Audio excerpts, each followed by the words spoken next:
Je vais me faire un petit café, j'arrive.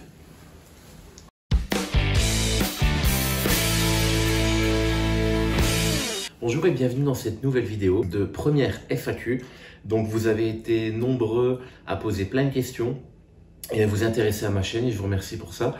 Et du coup, je trouvais ça important de pouvoir faire une FAQ pour que vous puissiez apprendre un peu plus à me connaître, parce que c'est ce que vous demandez.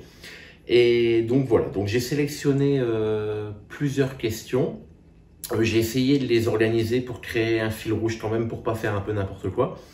Et puis voilà, donc on va démarrer tout de suite avec la première question. Une question de Chris Watchou. Salut, qu'est-ce que tu fais dans la vie? Tu m'as l'air particulièrement débrouillard. Merci pour ces vidéos, c'est cool. Pour parler un petit peu de moi au début, j'ai une trentaine d'années. Je suis marié et j'ai 2 petites filles. Et je suis issu d'une famille de bricoleurs. Donc mon père, mon grand-père, même ma mère, même mes sœurs. On aime tous le travail manuel, donc naturellement j'aime bricoler, j'aime m'intéresser à plein de choses et donc je vais vous montrer quelques petits projets que j'ai réalisés pour que vous puissiez comprendre ce que j'aime faire et ce que je sais faire surtout, parce que vous me voyez sur les vidéos faire pas mal de choses, mais il y a des domaines dans lesquels je maîtrise bien, il y a des domaines que je maîtrise peut-être un petit peu moins bien, mais là je vais vous montrer ce que je maîtrise bien. J'aime beaucoup travailler le bois. Avec mon travail, j'ai la possibilité d'accéder à des machines numériques. Donc en fait, je conçois tout sur ordinateur et il y a certaines parties que je peux faire au travail par les machines et une grosse bonne partie par contre qu'il faut quand même faire à la main. Je vous montre un petit peu les choses que j'ai pu faire. Là, c'est une maison que j'avais fabriquée pour ma petite fille qui avait 2 ans. On voulait une petite maison dans laquelle elle pouvait s'amuser. On a construit ça, donc c'était une de mes premières constructions. Bon, faut savoir que le style victorien, un peu à la Disneyland, nous on adore. Et ensuite, comme elles ont grandi, donc cette maison n'est plus à leur taille, on l'a mis dehors et elle est en train un peu de prendre la pluie. On peut pas s'en débarrasser parce que voilà, on la trouve vraiment sympathique. Et ensuite, du coup, comme elles ont grandi, on a voulu rester dans ce même style, mais pousser le bouchon un peu plus loin. Je voulais accentuer un peu les finitions et faire vraiment quelque chose de bien fini. Et je suis parti donc sur ce lit. On voulait leur acheter un lit superposé, mais on ne trouvait pas de modèle qui nous convenait. Je me suis dit, bon, bah, je vais le fabriquer. Et on est parti sur une maison un peu victorienne. Je me suis inspiré d'une maison Playmobil que ma fille avait. Et je leur ai construit du coup en taille réelle avec les lits à l'intérieur. Donc elles dorment actuellement dans ce beau lit, elles en sont fières et nous aussi. Et voilà, je voulais vous montrer un petit peu le rendu qu'on peut avoir quand on passe beaucoup de temps sur nos réalisations. Et donc ce lit, forcément, vous allez le voir plus tard dans la nouvelle maison, parce que bien évidemment, on va le conserver dans les nouvelles chambres. Et par exemple, j'ai un autre petit projet là, j'ai fait pour mon épouse une coiffeuse. On a tenté d'installer un ordinateur derrière pour qu'elle puisse par exemple se maquiller, regarder une vidéo en même temps, tuto par exemple. Donc je ne l'ai pas terminé, il y a un petit tiroir qui vient en dessous et j'ai un petit souci avec la vitre aussi, la vitre sans teint. Je vous montre tout ça aussi parce que c'est des choses que je vais installer dans la nouvelle maison qu'on est en train de rénover, que vous suivez. Donc si vous voyez des choses atterrir comme ça du jour au lendemain, ben voilà, vous savez que je les ai fabriquées il y a quelques temps. J'aime beaucoup travailler le bois, mais j'aime bien aussi découvrir plein d'autres choses. Notamment, il y a quelques années, j'ai découvert l'impression 3D. Je vais vous montrer quelques petites réalisations que j'ai faites parce que j'ai un côté un peu geek, si vous ne le saviez pas encore. Donc, j'ai pu réaliser, par exemple, l'overboard de Retour vers le futur. Je trouve magnifique, donc avec des pièces imprimées en 3D. J'ai pris ça aussi pour la sortie de Star Wars, l'épisode 7, donc il y a déjà quelques années. J'avais fait le casque de Stormtrooper, un peu personnalisé, un peu custom, donc aussi en impression 3D. Donc voilà, donc, il y a plein de domaines comme ça qui me passionnent et je suis très curieux d'apprendre des nouvelles choses. Dans la vie, j'ai démarré par des études en électrotechnique. Donc j'ai eu un emploi dans l'électrotechnique, quelque chose de très industriel. Et j'ai souhaité changer par la suite parce que c'était l'époque. Alors pour ceux qui connaissent, le Monster Garage. Est-ce que ça vous parle? C'était une émission sur AB Moteur et on voyait des gars qui modifiaient des véhicules et qui leur faisaient faire des choses incroyables. Alors ils soudaient, etc. Enfin, il y avait pas mal de choses et j'étais fasciné devant ça. Alors je me suis dit, ben je veux faire ça, je veux essayer de le faire. Et j'ai eu la chance de trouver à côté de chez moi une société qui faisait alors pas autant que le Monster Garage, mais qui faisait de la modification sur véhicule. Je pensais pas que ça se faisait. Et donc du coup, j'ai été embauché là-bas et c'est là vraiment que j'ai fait mes armes, apprendre à travailler davantage le bois, le polyester, j'ai appris à souder, j'ai appris à usiner le métal, enfin voilà, on a fait énormément de choses, un peu d'électronique aussi. Et là, c'était une période énorme, c'était génial. Donc voilà un petit peu la formation. Suite à cette expérience, donc j'ai pu évoluer au sein de cette société-là. Et en finissant au bureau, du coup au bureau d'études, j'ai pu développer des projets super intéressant. Et bon, suite à cette expérience, j'ai souhaité me lancer et naturellement, bon, bah, on réfléchissait un peu dans quoi on pourrait se lancer. Et c'est le bâtiment qui me bottait le plus. Donc je me suis lancé tout seul en tant qu'auto-entrepreneur à faire des rénovations autour de chez nous, quoi. Donc au début c'était simple, c'était du tapissage, de la peinture. Et petit à petit, ça prenait un peu de l'ampleur. Et j'ai un de mes meilleurs amis que j'ai rencontré au lycée, avec qui je suis resté en contact, qui était aussi en reconversion professionnelle.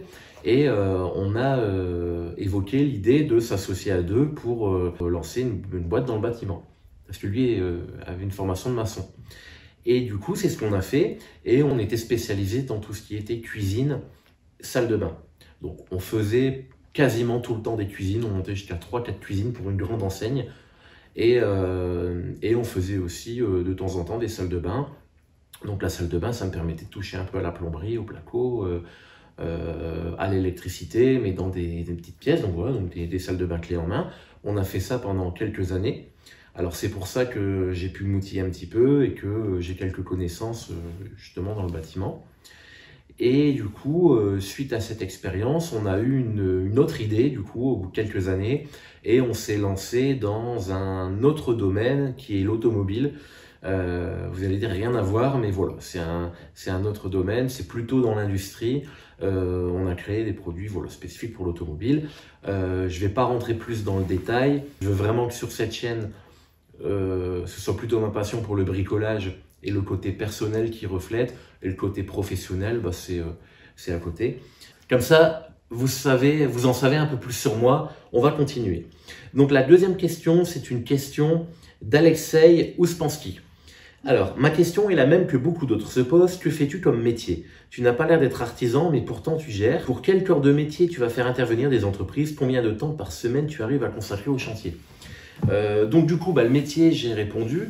Alors à savoir que le métier que j'occupe actuellement, c'est plutôt industriel, comme je disais. Donc donc je travaille beaucoup l'acier, l'aluminium, l'usinage. À mon travail, j'ai la chance d'avoir un grand atelier avec des machines numériques.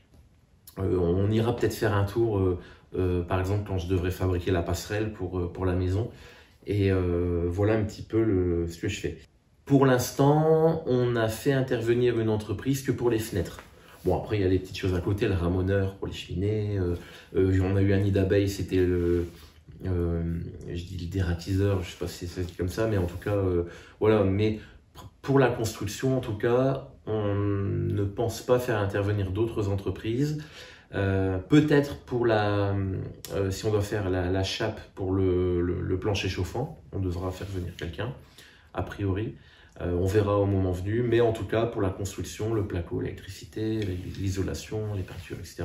C'est des choses qu'on sait faire, donc on ne pense pas en faire venir. Et c'est surtout aussi, c'est un budget aussi, et comme le budget des travaux, on doit tout bien maîtriser, tout ce qu'on peut faire, on le fait nous-mêmes. Alors, Valentine Pez, salut, j'ai découvert ta chaîne aujourd'hui et j'aime vraiment beaucoup ce que tu fais, tes vidéos et là où vont les travaux. Sinon pour la FAQ, j'ai deux questions. La première, qu'est-ce que tu fais comme métier? Bon là, j'y ai répondu. Et la deuxième, dans quelle région de la France est la maison? Alors, ce qu'il faut savoir sur nous aussi, c'est que nous n'avons pas acheté la maison dans la même région dans laquelle on vit actuellement. Et c'est même très loin, on a 700 km d'écart entre les deux.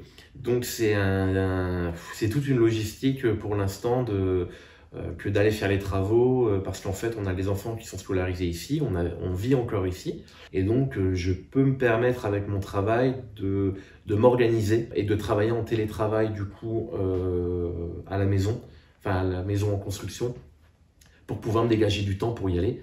Mais c'est vrai que c'est pas une logistique facile parce que on doit forcément organiser des semaines, 1 ou 2 semaines complètes d'un coup de travaux. Je peux pas aller pour un week-end. Et donc la région dans laquelle on a acheté la maison, c'est en Corrèze.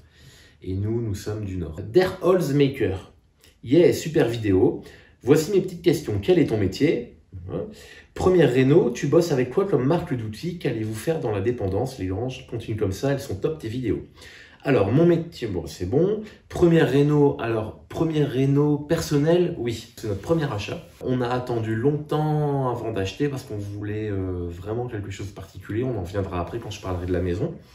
Mais j'ai déjà fait de la rénovation pour d'autres personnes quand c'était mon métier. Ça nous est arrivé de faire quelques rénovations un peu plus importantes, des maisons complètes et des appartements complets. Donc voilà, je sais où je mets les pieds, mais personnellement c'est la première.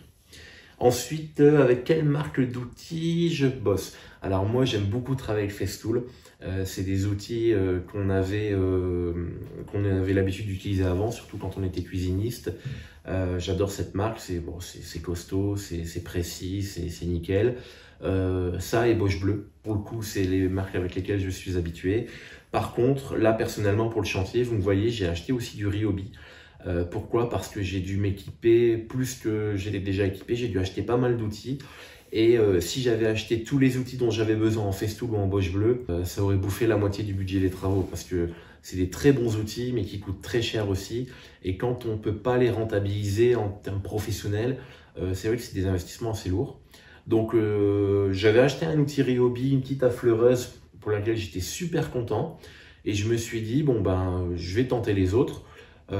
Pour l'instant, j'en suis hyper satisfait. On verra peut-être à la fin du chantier s'ils ont pris quelques coups dans la gueule avec les travaux. Mais en tout cas, pour l'instant, je suis très content. Donc voilà, avec les marques avec lesquelles je travaille. Qu'allez-vous faire dans les dépendances, donc dans les granges? Donc les granges que vous avez pu peut-être apercevoir dans la vidéo ne nous appartiennent pas. C'est pour ça que du coup, je ne les ai pas fait visiter. Mais au moment de la succession, donc la maison a été divisée. Et les granges n'ont pas fait partie du lot qu'on a acheté parce que, comme je l'ai expliqué, il y a une dame âgée, donc c'est la petite fille du constructeur de la maison qui habite derrière chez nous et c'est à elle qu'appartient les granges. Donc on a des petites dépendances sur le côté, mais c'est plutôt des dépendances, c'est plutôt des petites remises. Alors, un commentaire de C. Ton métier, combien de temps ton objectif pour avoir complété les travaux? Ta conjointe va participer aux travaux? Est-ce que tu vas continuer à nous montrer des plans 3D après les démolitions comme tu as fait pour le séjour? Alors, au niveau de timing pour les travaux, je ne sais pas exactement combien de temps ça va prendre parce que on peut avoir des surprises et comme je vous l'ai dit avec l'organisation, parce qu'on habite loin, c'est pas forcément évident, mais on a quand même une date butoir pour pouvoir y habiter. On souhaiterait aménager en juillet. Donc cette année, donc on finit l'année scolaire pour les enfants. En juillet, on déménage sur place. Et à ce moment-là, on pourra continuer les travaux parce qu'en juillet, les travaux ne seront pas terminés, on en est conscient. Mais il faut que la maison soit habitable. Donc, à savoir que le premier étage de la maison est plus grand que l'appartement dans lequel on vit actuellement. Donc si le premier étage est terminé, on peut y habiter largement pour pouvoir avoir le temps de continuer le rez-de-chaussée, etc.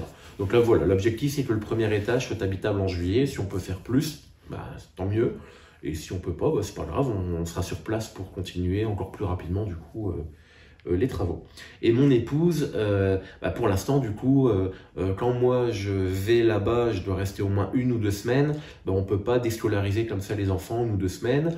Et on ne peut pas non plus y vivre là pour l'instant. Vous verrez dans la vidéo de la semaine prochaine que je me suis installé un camp de base du coup parce que quand je vais là-bas, au début je faisais de l'Airbnb.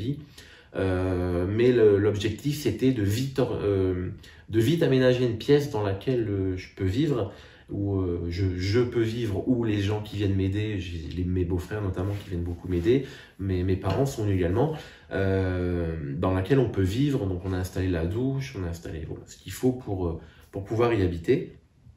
Mais y habiter à 4, c'est impossible. Donc au fur et à mesure de l'avancement des travaux, peut-être pendant les vacances, à ce moment-là, oui, elle viendra me donner un coup de main et peut-être que vous la verrez à la vidéo. Hein. Alors, Fabien Goubert, as-tu déjà pensé à devenir le sosie officiel de Koé? Bon courage pour la suite des travaux. Bah écoute, on me l'a jamais dit.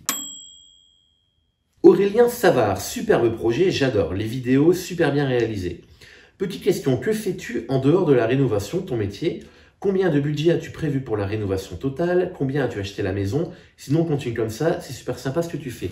Donc, on a eu, bien évidemment, énormément de questions sur le prix de la maison, sur le budget de rénovation, et on en parlera, mais tout à l'heure. On a Christian Elza qui me dit « Sacré boulot, bravo pour ton courage et la qualité de tes vidéos. Peut-on savoir sans indiscrétion dans quelle région tu te situes ?» Donc, la maison est en Corrèze, comme je l'ai dit tout à l'heure, et nous, on se situe dans le nord. À savoir, s'il vous plaît, j'ai eu quelques commentaires où des personnes donnaient le nom du village et presque même l'adresse parce que le village est petit. Et à partir du moment où vous donnez le nom du village, ben, on trouve la maison. Donc ces commentaires-là sont forcément modérés. Vous comprenez qu'on n'a pas forcément envie de donner notre adresse exacte. Si vous arrivez à trouver l'adresse, bah, tant mieux. Si un jour vous passez devant et que je suis là, on boira une bière ensemble. Mais voilà, ne pas divulguer s'il vous plaît. Notamment Guillaume. Guillaume, apparemment tu habites peut-être le village, n'hésite pas à passer, mais pas d'adresse. Philippe me dit « Salut Quentin, dans quel département tu es? Beau projet, courage. » On vient de répondre. Et Christophe Delepeau, bonjour, tu es dans quelle région? Beau plateau au final. Et il nous vient de Belgique. Donc on est presque voisins, mais on va te quitter pour partir en Corrèze. Là, on va embrayer du coup sur la maison. On a un long commentaire de bénévole. Donc, prendre ma respiration. Alors, bonsoir Quentin, que dire? Tes vidéos sont de très bonne qualité, à la fois l'image, mais également et surtout le contenu. Tes explications sont claires, tes tuyaux sont bons, par exemple le niveau laser avec les écoulements à la case, et ton projet est magnifique. Que c'est beau la pierre, le bois, le béton, le torchis, toutes ces matières sont nobles, et on voit que tu respectes cela. Je pense que comme moi, tu n'aimerais pas habiter une maison neuve, ça n'a pas de vie, pas d'odeur, pas d'histoire, et dès la première vidéo, tu m'as hameçonné avec l'histoire de la maison et les anciens propriétaires. J'ai fait la même chose lorsque j'ai acheté ma maison, j'ai d'abord voulu savoir son histoire, et c'est important je crois, car nous allons vivre pour ma part toute notre vie dans ces lieux, et il faut s'y sentir bien. Merci pour tes vidéos, ta simplicité et ta bonne humeur. Question, on en vient. Est-ce que tu dois aménager rapidement ou as-tu le temps de faire des travaux? As-tu pensé à la récupération d'eau de pluie et à la filtration de ton eau de pluie? Dans quel village est cette vieille dame et dans quelle année de construction? Alors voilà, donc c'est pour embrayer. Bon, je vais vous parler un petit peu de l'histoire de la maison parce que ça nous tient à cœur. Je vous disais tout à l'heure que c'était notre premier achat parce qu'on avait réfléchi à un moment. En fait, on savait qu'on voulait quitter la région, mais on ne savait pas exactement pour aller où. On avait envie de bouger, on avait envie de découvrir autre chose. Mais on avait aussi envie de se rapprocher de la nature et d'avoir une maison. On s'était dit, si on achète une maison, il faut que ce soit une maison qui a une histoire assez grande pour que ça fasse la maison familiale. Voilà. Et un jour, bon, on s'était mis ça dans un coin de la tête, on s'est dit un jour on le fera. Et en fait, une fois, j'aime bien regarder les reportages du coup de restauration de châteaux, etc. Et une fois sur TF1, ils ont fait un reportage sur des gens qui rénovaient justement leur vieille maison. Et je dis, bah tiens, ça m'a donné envie, je vais chercher. Donc j'ai trouvé un site internet qui s'appelle Le Guette Immobilier, sur lequel il y a beaucoup de maisons. A priori, j'ai le sentiment que sur toutes les maisons, il y a du caractère, on est sur de la vieille pierre. Et donc j'ai épluché le site, j'ai passé la journée complète à éplucher le site. Et j'ai mis des maisons de côté sans regarder le prix, juste pour le style. Et on avait mis cette maison du coup qui était présente sur le site. Je l'ai mis de côté et au final, en triant, je suis retombé sur cette maison que j'ai vraiment mis de côté. Et là, je l'ai montré à mon épouse et je lui ai dit, voilà, moi, c'est exactement ça que je voudrais. Et elle m'a dit, waouh, c'est magnifique. Mais le prix était encore assez élevé et on ne savait pas où c'était. Voilà, on n'a pas cherché. On s'est dit, bah, ce serait ça qu'on voudrait. On l'a mis de côté. On a fait notre vie. Et de temps en temps, quelques mois après, des fois on a des petits coups de blues ou on a des coups de changement, on a envie de changement. Et j'allais voir et je me disais, bah, la maison elle est encore là et elle baisse, et le prix il baisse. Et au bout d'un moment, donc on a commencé à chercher, on a vu que c'était en Corrèze, on a regardé un peu la région, on a vu que c'était une région intéressante, qu'il y avait pas mal de choses à faire. Et une fois, je cassais les pieds à ma femme avec cette maison et elle m'a dit, bah appelle, renseigne-toi, appelle. reste pas avec ta maison comme ça. Et du coup, j'ai appelé, et là, on est tombé sur un agent immobilier alors, qui s'appelle Lester. Lester, si vous nous regardez, en fait, on est tombé sur ce monsieur qui était lui-même, a priori, tombé amoureux de la maison. On n'est pas tombé sur un agent immobilier qui vous vend du blabla, qui vous dit du blabla, qui vous vend du rêve et qui sort des phrases toutes faites. On est tombé sur un passionné qui habitait la région et qui, au téléphone, nous a donné envie de venir. Du coup, on a pris rendez-vous. On est allé sur place, donc on est tombé amoureux de suite de la région, du village et de la maison. On s'attendait à avoir une maison ultra humide, sachant qu'elle était inhabitée depuis un moment. On s'attendait au pire. Honnêtement, j'ai dit à mon époux, regardons les environs, regardons le terrain, regardons l'extérieur, mais l'intérieur, n'ayons pas trop d'attentes. Tout peut arriver, mais surtout, regarde pas trop, on peut tout refaire. Et au final, quand on est rentré dans la maison, on a été étonné, mais en bien, et on est tombé amoureux de la maison, quoi. Quand on l'a visité, on a pu apprendre un petit peu plus de son histoire, parce que comme je l'ai dit dans la première vidéo, la petite fille du constructeur de la maison habite encore derrière. Et en fait, il faut savoir que cette maison, elle a appartenu toujours à la même famille. C'est là, a priori, l'arrière-grand-père qui aurait construit une maison qui a été du coup démolie. Et la maison actuelle a été reconstruite par le grand-père. D'ailleurs, il y a ses initiales sur la maison en 1930. Cette maison a été reconstruite. Elle a été... donc, ils ont vendu... Ils en ont fait une brasserie, a priori. C'est pour ça que, comme on a vu, il y avait des tonneaux, il y avait une brasserie. Mais, alors, cette dame, qu'on rencontre encore, du coup, régulièrement, nous a expliqué aussi que cette maison, pendant la guerre, a accueilli la résistance, du coup, dans le grenier. Donc, elle me dit, la dernière fois, elle me dit, vous avez été dans le grenier? Alors, j'ai dit, ouais. Elle dit, vous avez cherché partout? Je sais pas pourquoi. Elle dit, faites attention, il y a peut-être encore des mitraillettes et des balles qui traînent. En fait, cette maison, c'était un point de résistance, un poste de résistance. Alors, je sais pas si c'est de la région, du département, j'en sais pas plus, mais en tout cas, elle me dit qu'il y avait des mitraillettes au grenier avec des balles et il y avait aussi un émetteur radio qu'elle a encore du coup conservé dans son garage. Donc voilà, donc c'est toutes des informations qui pour nous sont importantes et qui ajoutent au caractère du coup de la maison, et ça a été une des raisons pour laquelle on l'a choisie, parce qu'elle a une vraie histoire. Et surtout, parce que beaucoup de maisons ont des histoires, mais personne ne peut les raconter. Là, on a une personne qui a vécu dans la maison et qui est encore à proximité, qui peut nous raconter ces histoires. Donc, en rentrant dans le Nord, du coup, après notre séjour là-bas, on a entamé les démarches, on a regardé avec le boulot ce qui était possible de faire ou pas, tout se goupillait bien, on a entamé les démarches auprès de la banque, ainsi de suite. Et tout s'est bien passé. Donc on est retourné une deuxième fois avec mon père qui lui est dans le bâtiment, que vous avez pu voir dans une ancienne vidéo, pour avoir aussi son avis. Il a aussi eu un avis favorable. Il a été étonné a priori aussi de l'état de la maison, l'état de conservation, le bon état de conservation de la maison. Et du coup, on l'a acheté et l'aventure commence. On continue avec les questions. Alors, B. Hollander. Très bien le avant-après avec le rendu 3D. Pensez-vous vivre dans une partie de la maison pendant vos travaux? Bon courage. Alors oui, comme j'ai dit tout à l'heure, on va vivre dans la maison. Par contre, on nuance, on est, ma femme et moi, des gens très ordonnés, on a horreur du bordel. Donc c'est sûr qu'on va habiter dans la maison pendant les travaux, on va pas habiter dans les pièces en travaux. C'est-à-dire qu'on va pas lancer des travaux dans tous les sens, on va faire une pièce, on va la finir, on va la meubler, on va y vivre, mais voilà, on va pas vivre dans le chantier. Voilà, vous allez voir, vous l'avez vu avec la vidéo de démolition, dès qu'il casse un truc, hop, c'est direct déchette. Je veux pas faire de monde de gravats devant chez nous, derrière chez nous, pour nous, mais aussi pour les voisins. Voilà, donc oui, on va y vivre, mais on va essayer de faire pour le mieux. Une question de Margot Deltour. Alors, bonjour Quentin.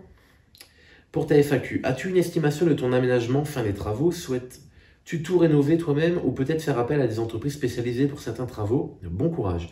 Donc l'aménagement, voilà, on sait qu'on doit emménager pour juillet. Et pour les entreprises, comme je disais, pour les fenêtres simplement. Voilà. Oula. Bon, je vais t'appeler Gullet. Le projet a l'air vraiment incroyable et les vues 3D sont vraiment réussies. Hâte de voir la finale. J'aimerais savoir si tu as fait valider tes plans par un architecte et combien ça t'a coûté si c'est le cas, combien de mètres carrés va faire ton salon, plus salle à manger, plus cuisine. Alors, on n'a pas fait valider les plans par un architecte, donc les plans intérieurs. Pourquoi? Parce que finalement, on va reprendre a priori la même disposition. L'idée, c'était encore une fois de ne pas dénaturer le projet et dans une vieille maison comme ça, de ne pas la transformer en loft. La circulation finalement nous convenait des pièces. Donc on va garder plus ou moins la même chose, donc non, pas besoin de faire valider par un architecte. Par contre, là où on a eu une surprise, c'est que la maison est dans un secteur d'un rayon de monuments historiques et le PLU cette année de la commune a changé et avant elle n'était pas soumise à ce rayon de monuments historiques et maintenant on est en plein dedans. Donc pour les cités, ils nous ont dit vous avez une demeure de qualité dans un rayon de monuments historiques. Donc, on a dû faire intervenir l'architecte des bâtiments de France pour tout ce qui touche à l'extérieur, aux façades, donc les fenêtres. Et il faut savoir qu'on était parti sur des fenêtres en PVC. Alors, un peu à contre-cœur, pour être tout à fait honnête. Pour l'enveloppe des travaux, c'était ce qui était intéressant. Le résultat allait être beau aussi, attention. Mais au final, ils ont mis leur veto. Ils nous ont obligés sur les matériaux et sur la couleur. Donc on est obligé de repartir sur des fenêtres en bois et la couleur, ils nous ont imposé du beige pour que ça colle à l'environnement. Donc finalement, c'est un mal pour un bien. Alors le mal, c'est que ça coûte quasiment 2,5 fois plus cher que les fenêtres en PVC. Donc comme j'ai 16 fenêtres et porte-fenêtres, ça fait un gros coup dans le budget des travaux. Donc ça, c'est un peu embêtant. Mais par contre, niveau qualité, donc en fait, il faut savoir qu'au rez-de-chaussée, on a des fenêtres qui sont cintrées sur le dessus.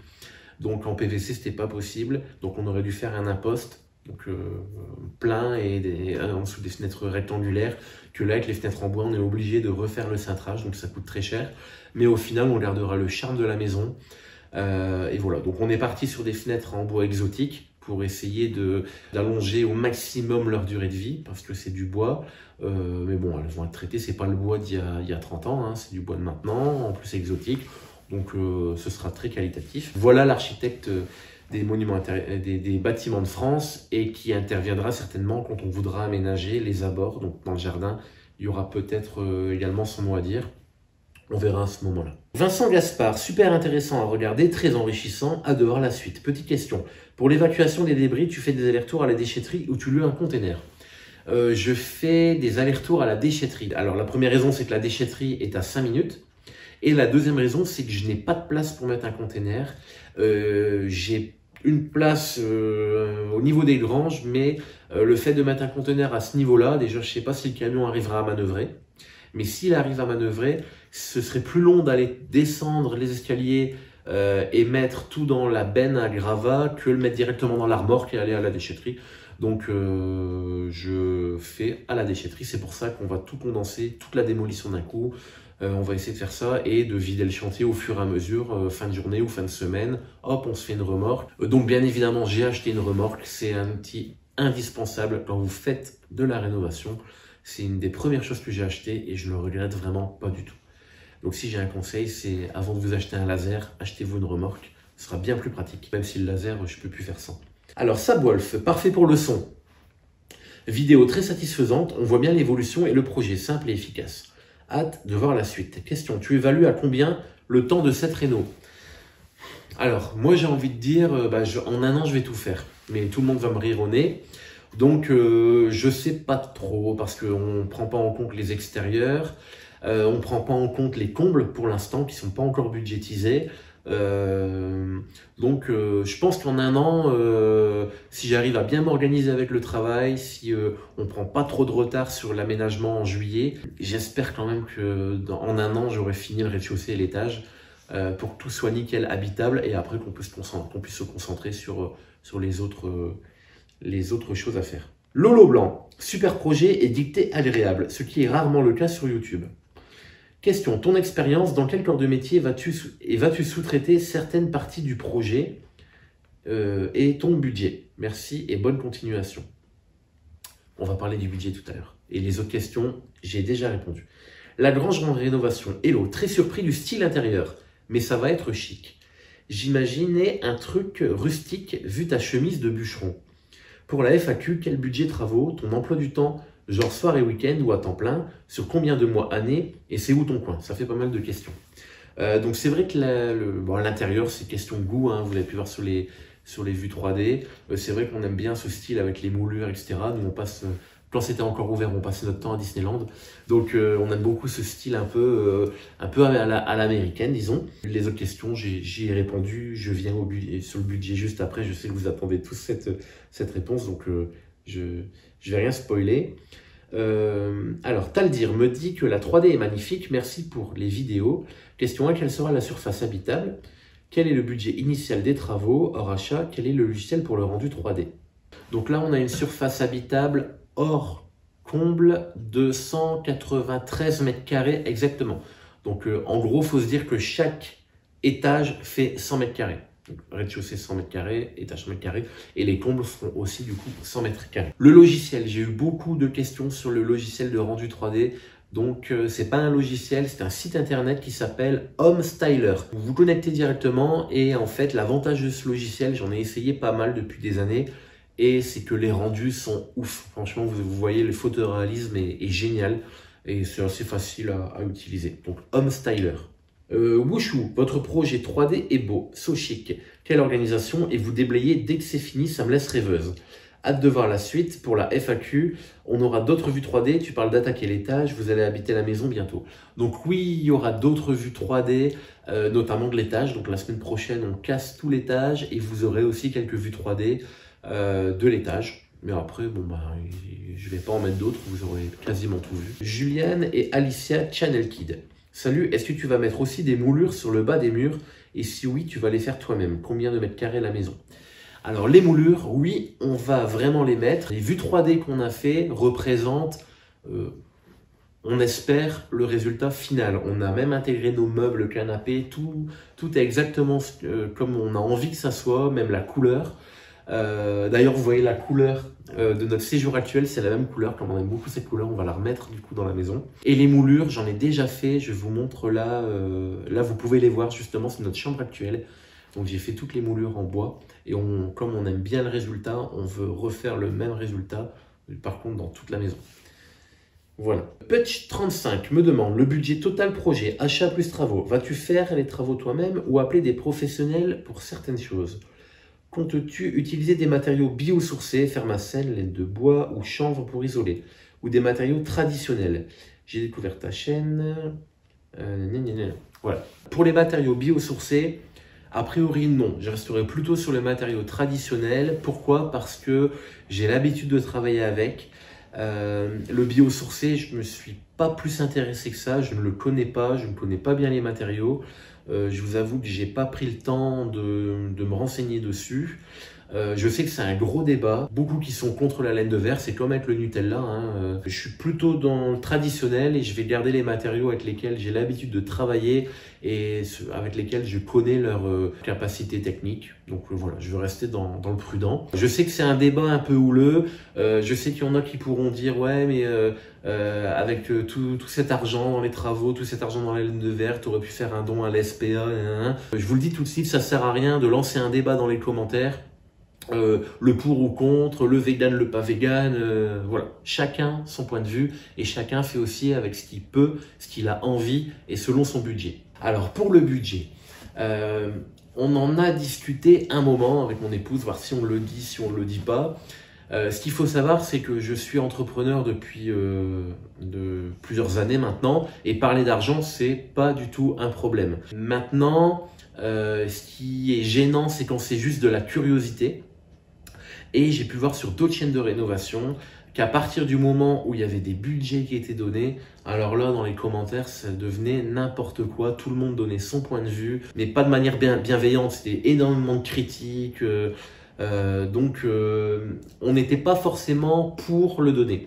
Maintenant, vu la plupart des commentaires qui sont postés sur la chaîne, hyper bienveillants, on voit que c'est juste pour information. Vous avez envie de savoir combien ça peut coûter ce genre de projet, parce que vous avez peut-être vous-même envie de vous lancer, vous vous posez beaucoup de questions. Donc on va donner une enveloppe. Et pas les chiffres exacts. Alors pour deux raisons. Le seul prix qu'on connaît exactement, c'est le prix de la maison. Le budget des travaux, on ne le connaît pas vraiment parce qu'on ne sait pas exactement jusqu'où on va aller. On aura certainement des surprises dans la maison, on aura des changements de plan. On ne peut pas le dire exactement. La maison nous a coûté un peu moins de 100 000 euros. Et on aura quasiment autant de travaux que le prix de la maison. Ce qu'il faut savoir, c'est que la maison était 2 fois plus chère au moment où on l'a vue sur le site internet, donc il y a 1 an. Et donc elle était pour nous hors budget avec le prix des travaux, c'était pas question, enfin c'était pas possible. Et donc au fur et à mesure du temps, on est arrivé au bon moment parce que voilà, la maison commençait à baisser. Je pense que les propriétaires voulaient la vendre, donc on est arrivé au moment où la maison baissait et c'est ce qui a attiré notre attention. Et tout ça pour dire que quand vous avez un projet, il ne faut pas foncer tête baissée en ayant peur de rater la bonne affaire. Parce que nous, au final, ça nous a permis de faire de belles économies et de faire une belle acquisition du coup. On en est très content et du coup, on va avoir le budget adapté pour pouvoir la rénover correctement. Maintenant que vous le savez, maintenant que vous le connaissez, franchement, sur 90% des commentaires et plus, super. Vous êtes très bienveillants et ça c'est génial. Et pour les autres qui ne le sont pas et qui peuvent mettre des commentaires, je suis pas contre le fait que les gens donnent leur avis. Maintenant, de mettre simplement un gros con j'aurais fait ça, clairement je le next, je le supprime. Donc ce genre de commentaires, perdez pas votre temps à les mettre, ils seront pas présents sur la chaîne. On passe à la prochaine question. Balthazar et Shaolin. Ah, je vois qu'on nous regarde jusqu'en Chine. Shaolin, les moines Shaolin. Merci pour le son, c'est parfait comme ça. J'aime beaucoup le style naturel dans tes vidéos, je change rien. Ma petite question, tu penses commencer à vivre dans combien de temps dans ta maison environ? Pas forcément finir les travaux, bon courage pour la suite. PS, la pièce de vie est super grande, c'est classe. Donc voilà, on va y vivre en juillet, normalement. Baraque à rénover. La moquette au mur, j'ai jamais vu ça. Bon, c'était pas une moquette, j'ai dit moquette, c'était plutôt une sorte de tissu matelassé, enfin, voilà. Pour la FAQ, quand as-tu commencé les travaux et comment vois-tu la progression de ceux-ci? Bon, même si en vrai, une maison, c'est jamais fini, très bonne réflexion sur le fait de tout casser, démolir pour se rendre vraiment compte de l'état général de la maison. Ah, et du coup, vous avez eu des mauvaises surprises, en tout cas, bravo. Donc la maison, il faut savoir qu'on l'a achetée en octobre 2020. J'ai commencé les travaux fin novembre, j'y suis allé une semaine. Et voilà, fin novembre, on a démarré, on a fait quelque chose en décembre aussi. Et là, dès janvier, c'est là où j'ai installé, justement, vous verrez dans la prochaine vidéo, le petit camp de base. Et à partir de là, on doit y aller. On a eu des surprises, mais plutôt des bonnes. La maison est plus saine que ce qu'on pensait. Du coup, tout ce qui est soulivage du plancher et tout, c'est parfait. Franchement, nickel. On pensait avoir des murs porteurs. Ils ne le sont pas du tout, on voit, j'ai pu tout casser dans la vidéo. Le bois, tout est en chaîne, c'est nickel, franchement. Alors, petite surprise qu'on a eue, c'est sur les cheminées. On pensait pouvoir les remettre en route, mais il faudra certainement faire intervenir un spécialiste de la fumisterie. Alors, je pense que c'est comme ça que ça se dit, et peut-être les faire tuber. Donc, c'est pas grave, ça pourra se faire. Mais voilà, on aurait aimé les mettre en route rapidement, mais on va pas prendre de risques. Hein, sur les conseils du ramoneur qui est venu, on va pas prendre de risques. Voilà, on va dire que c'est des petites surprises. Donc sinon, non, de très bonnes surprises. Perrine Montagne. Pourquoi casser les ouvertures et les reconstruire? Quand tu casses un mur, comment être sûr de ne pas toucher le système électrique? Donc il y en a plusieurs qui m'ont demandé aussi pourquoi je casse les cloisons si je veux les remettre. En fait, les cloisons actuelles, c'était de la brique creuse, de 8 cm peut-être, bon, 6-7 cm d'épaisseur, et les murs ne tenaient pas. Donc, si j'aurais voulu les garder, j'aurais dû refaire des appuis, c'est possible, hein, remettre des équerres ou faire des appuis juste sur le soulivage du plancher. Et l'électricité, du coup, j'aurais dû le mettre en goulotte ou doubler les murs, donc les faire plus épais. J'aurais pas pu faire un rainurage à l'intérieur parce que comme c'est creux, c'est des briques creuses, si j'avais fait un rainurage sur l'une des faces pour passer mes câbles électriques, ça l'aurait fragilisé. Donc pour ces raisons-là, On les a cassés, ça va me permettre de faire un plafond complet, d'isoler un plafond complet, il n'y aura pas de pont thermique. Et ensuite, je pourrai reconstruire les cloisons donc exactement là où on a envie de les mettre. Donc là, le fait de reconstruire les cloisons, ça va nous permettre de gratter un petit peu sur le couloir pour agrandir la cuisine. Du coup, c'est ce qu'on va faire. On va pouvoir faire passer l'électricité dans les cloisons. Donc, les câbles ne se verront pas, ce sera beaucoup plus simple. Et aussi, on aura des murs du coup tout neufs. Ça ne va pas coûter beaucoup plus cher, mais en tout cas, on aura quelque chose de bien droit, bien d'aplomb, tout neuf. Et ce sera nickel. Et la question de savoir s'il y a des câbles électriques à l'intérieur. Il y a des appareils qui existent pour détecter. Nous, on s'en fiche parce que l'installation électrique, on l'a refait totalement. Donc, j'ai coupé, j'ai cassé. Et s'il y a des fils, des câbles, je les coupe. Et puis voilà. Thibaut Benoît, alors quelques questions. Tu bosses dans quoi? Tu estimes à combien de temps les travaux? Tu taffes sur cette maison à raison de combien de jours par semaine? Est-ce que tu vas souvent être seul sur les chantiers? Alors, comme j'ai expliqué, à raison de combien de jours par semaine, j'essaye de faire des semaines complètes, 1 ou 2 semaines par mois du coup. Et est-ce que je suis tout seul sur les chantiers? Alors jusqu'à maintenant, je n'ai été qu'une semaine tout seul sur le chantier. J'ai la chance d'avoir eu mes parents qui sont venus une semaine, d'avoir eu mes beaux-frères qui sont venus aussi plusieurs fois, et ça je les remercie. Voilà, donc j'ai de la famille qui va venir a priori aider, même si on s'est lancé dans ce projet en pensant être seul, en partant du principe qu'on était seul, on ne comptait pas sur les autres. Le fait d'avoir d'autres personnes qui nous proposent de leur aide, c'est super. J'ai même des personnes, des copains, d'anciens copains qui m'ont retrouvé sur YouTube, qui m'ont proposé leur aide, que je vais accepter d'ailleurs. Ce sera l'occasion de se retrouver et de boire une bière ensemble et de pouvoir travailler un petit peu ensemble. Donc voilà, ça ne fait pas peur d'être seul sur le chantier, mais d'avoir des coups de main, c'est super. Ensuite, Laurent, je vais t'appeler Laurent. Good job Quentin et merci pour le son, on n'est plus obligé de jouer avec le volume de la télé. 2 questions, ton logiciel de montage justement et la marque de ton PC.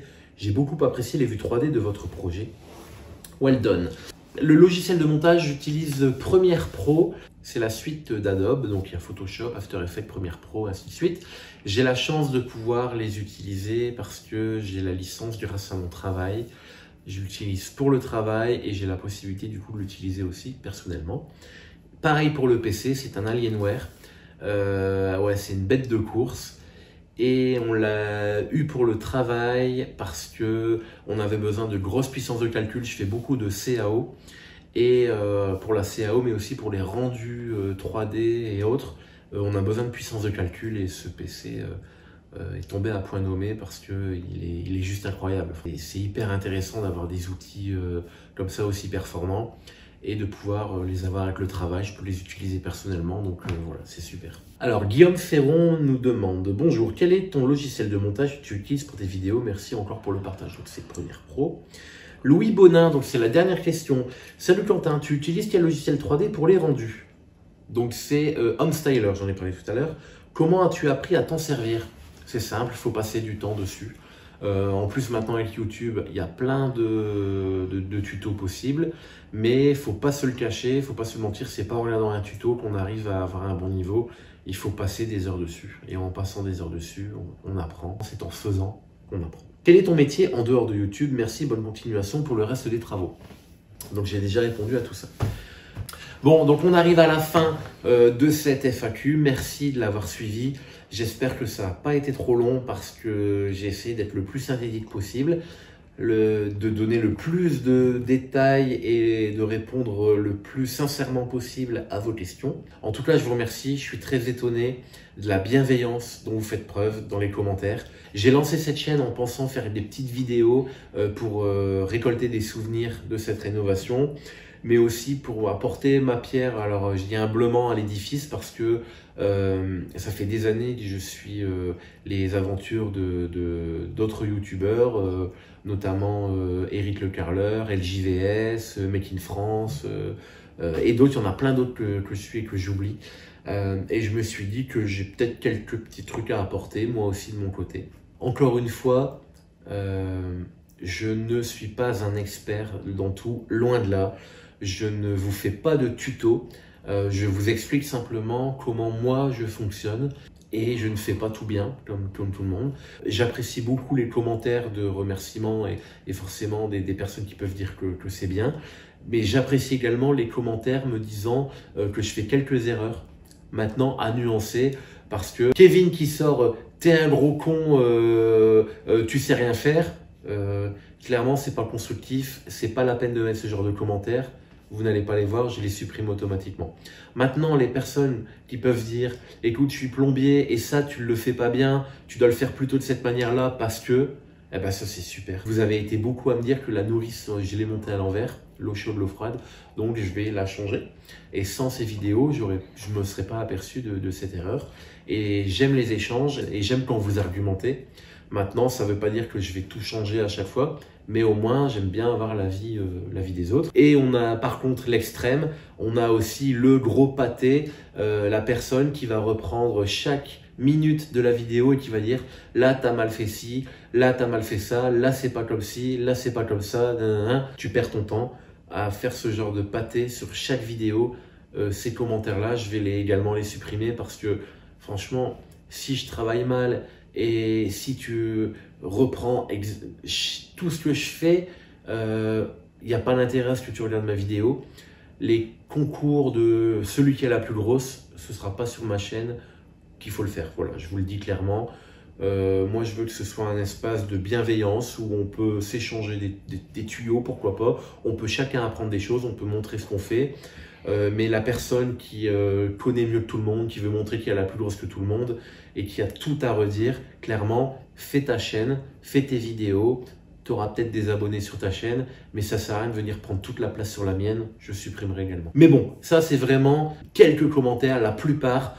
Je suis encore une fois, très content de l'accueil que vous me faites et du coup, on va essayer de continuer à améliorer à chaque fois les vidéos.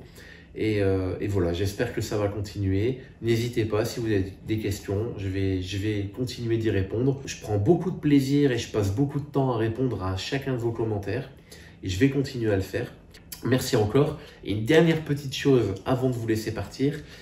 Au vu de la situation que je vous ai expliqué, la distance qui sépare mon domicile de la maison, j'essaye de faire le maximum pour pouvoir poster des vidéos chaque semaine, mais il sera possible peut-être qu'une semaine par-ci par-là, je n'ai rien à poster parce que je n'ai pas forcément pu me rendre sur place. Merci d'être indulgent. Je mettrai malgré tout un petit post pour vous prévenir que le dimanche, vous n'aurez pas votre vidéo, mais ce sera pour en avoir une meilleure la semaine d'après. Et je vous demande beaucoup d'indulgence, mais je sais que vous en avez. Merci encore et je vous dis du coup à la semaine prochaine.